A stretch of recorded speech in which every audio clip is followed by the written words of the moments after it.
é o seguinte: nós sabemos, toda hora nós repetimos que as instituições estão todas aparelhadas.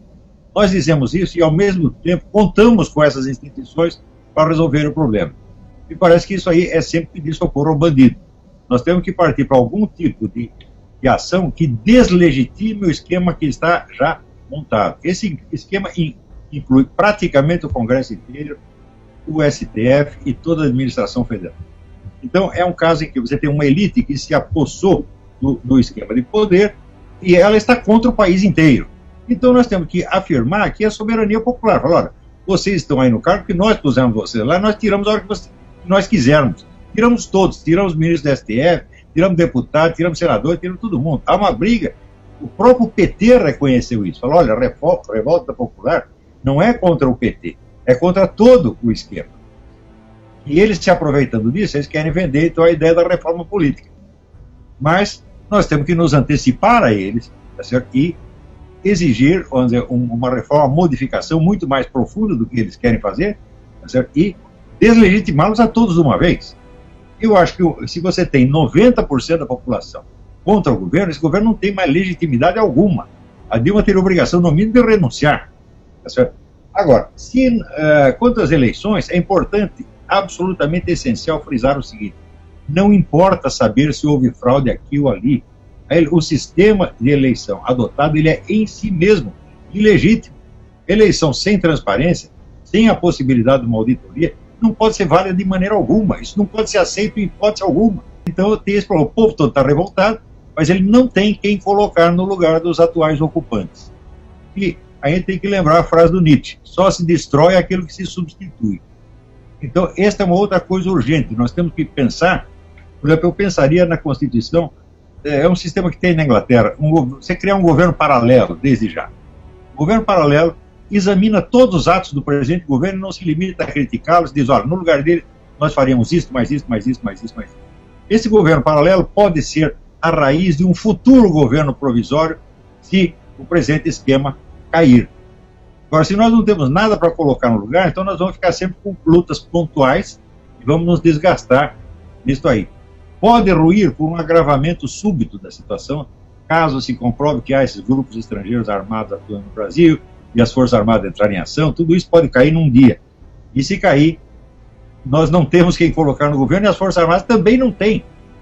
Veja, se vocês reportarem em 1964, você vê que havia uma imensa classe política, muito experiente, muito capacitada, já preparada para assumir o poder no lugar do João Goulart quando caísse.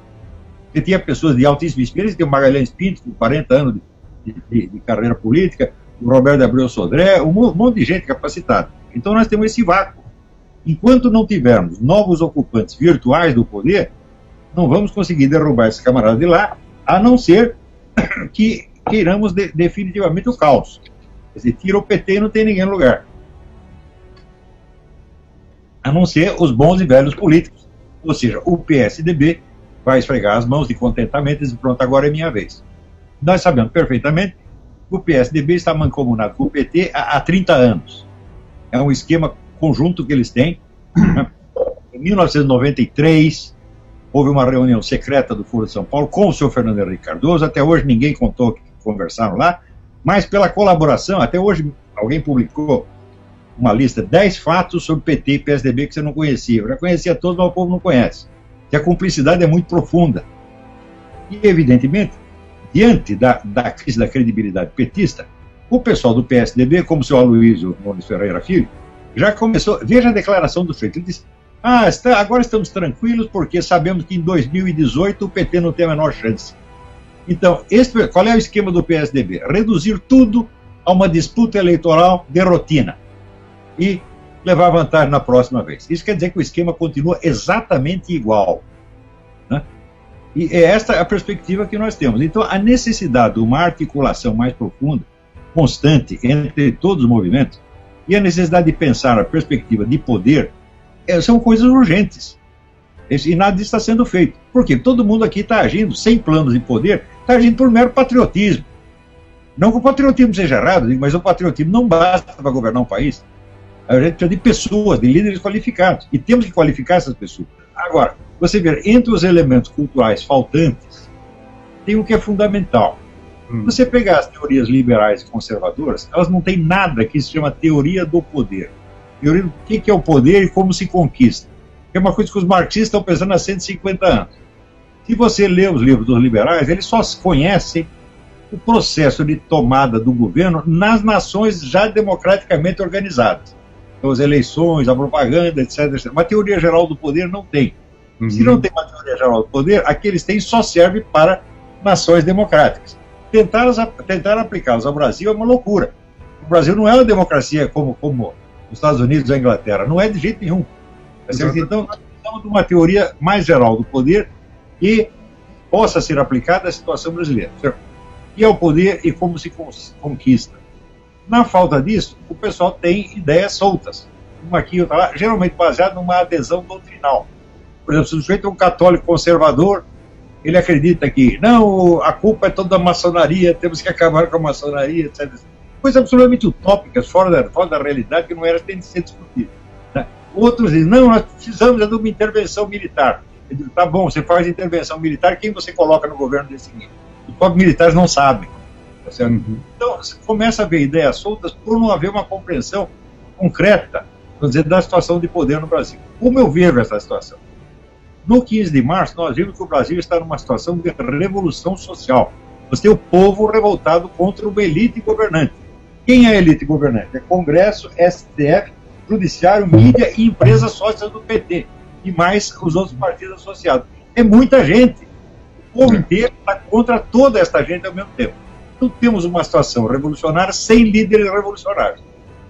Não se levantou um sujeito lá do meio para dizer, vamos derrubar essa gente, vamos invadir o Congresso, vamos tirar o STF, vamos constituir outro governo já. Então, olha, Lenin daria um braço, ou os dois, para ter 2 milhões de pessoas fazendo uma passeata em favor dele. E com muito menos ele fez a revolução. No Brasil estavam lá os 2 milhões de pessoas gritando na rua, 90% da população condenando o governo, e o governo não cai. Não cai por quê? Nós temos um movimento acéfalo. Não tem perspectiva de poder. E não tem perspectiva de poder por quê? Porque não houve uma elite conversando sobre isso há bastante tempo. Então vamos começar a conversar agora. Vocês têm que se reunir toda semana, gente. Tem que estudar pra caramba. Falar, conversar. Você tem que criar, vamos dizer, a massa crítica de ideias. Então eu estou achando que a gente está fazendo. Os contatos ainda são muito ralos. Você tem que se constituir como se fosse, vamos dizer, o comando do processo revolucionário brasileiro. Então nós temos aí um vácuo. E por isso nós ficamos nos aplicando a pontos particulares. Ou a intervenção militar, ou a impeachment, ou a smart matica, tudo isso junto. O problema é uma elite de poder que está lá encastelada e que não tem quem a substitua. Este é o grande drama. A gente fala em poder, o pessoal pensa, o centro do poder está em Brasília. Ele fala, nunca esteve em Brasília e nunca estará. O centro do poder está na sociedade. Quem tem o poder é quem tem a voz de comando sobre a sociedade, não sobre meia dúzia de burocratas. Entendeu? Então, no presente momento, quem tiver voz de comando sobre a sociedade brasileira, derruba esse governo, derruba esse esquema inteiro. Nunca esteve tão fácil. Então não se trata de participar da política no sentido eleitoral atual. Trata-se de criar um novo esquema de poder a partir da sociedade. Daí ela criará o seu novo esquema eleitoral, a sua nova estrutura política, nova estrutura partidária. Vai ter que ser tudo refeito. Veja, a história brasileira sempre oscilou entre esses dois polos. Fazemos uma revolução para sanear o país. Daí o pessoal fica desconfortável com a revolução, com o governo ditatorial, e volta a democracia, com a democracia volta a confusão e volta a roubalheira. Daí faz-se outra revolução, toma-se de novo o poder para sanear tudo, daí todo mundo fica desconfortável de novo. A gente tem que sair disso. Quem pode ser o agente disso? O povo, a massa. E acontece que agora, né, pela primeira vez na história humana, nós temos esse elemento. Nós temos a massa. E quem fez a Revolução de 30? Foi a massa? Não foi. Foi a elite. Quem fez 64? Foi a massa? Também não foi. Foi a elite mobilizando uma parte da massa. Agora nós temos a massa agindo por conta própria. É um elemento que não pode ser perdido. Não podemos permitir que se perca, vamos dizer, essa força maciça, tá entendendo? Que saiu às ruas no dia 15. Tá certo? Isso aí tem que ser aprofundado através do panelaço, que eu acho um instrumento absolutamente genial. O panelaço isola os governantes, os deixa falando sozinhos. Já é um princípio de desobediência civil. E segundo, através da criação das lideranças locais aprofundadas nos sindicatos, nas escolas, etc, etc. Deixando o panorama eleitoral para mais tarde. Que é um novo esquema de poder e não um esquema de eleição. Não sei se me fiz entender.